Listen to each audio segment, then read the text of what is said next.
بسم اللہ الرحمن الرحیم۔ السلام علیکم دوستو۔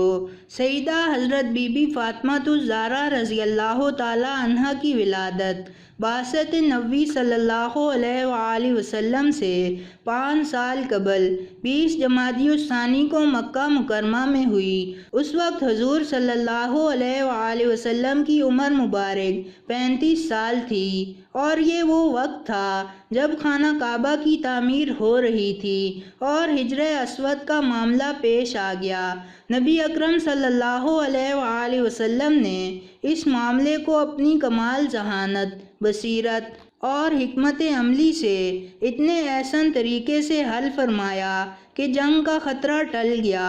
اس واقعے سے حضرت فاطمہ الزہرا رضی اللہ تعالی عنہ کے مقام و مرتبے کا اندازہ ہوتا ہے کہ آپ رضی اللہ تعالی عنہ کتنی بابرکت ہیں کہ آپ رضی اللہ تعالی عنہ کی ولادت کے مبارک موقع پر قریش ایک بہت بڑی لڑائی سے بچ گئے۔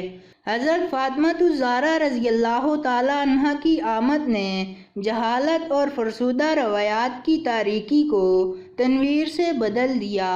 آپ رضی اللہ تعالی عنہ کا اسم گرامی فاطمہ ہے، اور فاطمہ کا مطلب جہنم سے بچانے والی ہے۔ حضرت فاطمہ رضی اللہ تعالی عنہ کے بہت سے القابات ہیں، اور تمام القابات کسی نہ کسی واقعے سے جڑے ہوئے ہیں، اور ان کا مطلب بھی بہت شاندار ہے۔ آپ رضی اللہ تعالی عنہ کے القابات میں جو سب سے زیادہ مشہور و معروف ہے وہ زہرا یعنی جنت کی کلی اور بے لوث بندی ہے۔ آپ رضی اللہ تعالی عنہ کی عمر جب 5 سال تھی، یعنی جب سے آپ نے ہوش سنبھالا تب سے ہی سخت ترین حالات کا سامنا کیا۔ آپ رضی اللہ تعالی عنہ کا بچپن کھیل کود کی بجائے قریش مکہ کی ستم ظریفیاں دیکھتے اور برداشت کرتے گزرا۔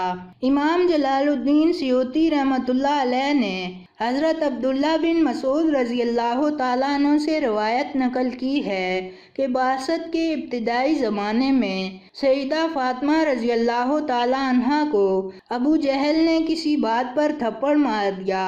آپ روتی ہوئی اپنے والد محترم رسول اللہ صلی اللہ علیہ وآلہ وسلم کے پاس آئیں اور ابو جہل کی شکایت کی۔ آپ صلی اللہ علیہ وآلہ وسلم نے فرمایا، بیٹی جاؤ اور ابو سفیان کو ابو جہل کی اس حرکت سے آگاہ کرو۔ حضرت فاطمہ الزہرا رضی اللہ تعالی عنہ ابو سفیان کے پاس گئیں اور سارا واقعہ سنایا۔ ابو سفیان نے سیدہ فاطمہ الزہرا رضی اللہ تعالی عنہ سے فرمایا کہ جس طرح اس نے تمہارے چہرے پر تھپڑ مارا ہے، اسی طرح تم بھی اس کے چہرے پر تھپڑ مارو۔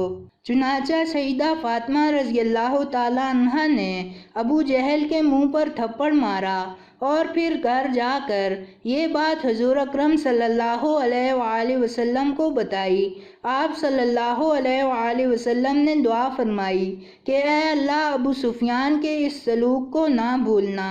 علماء کرام لکھتے ہیں کہ یہ حضرت فاطمہ رضی اللہ تعالی عنہ کی نسبت سے کی گئی دعا کا ہی نتیجہ ہے کہ فتح مکہ کے موقع پر ابو سفیان نے اسلام قبول کیا۔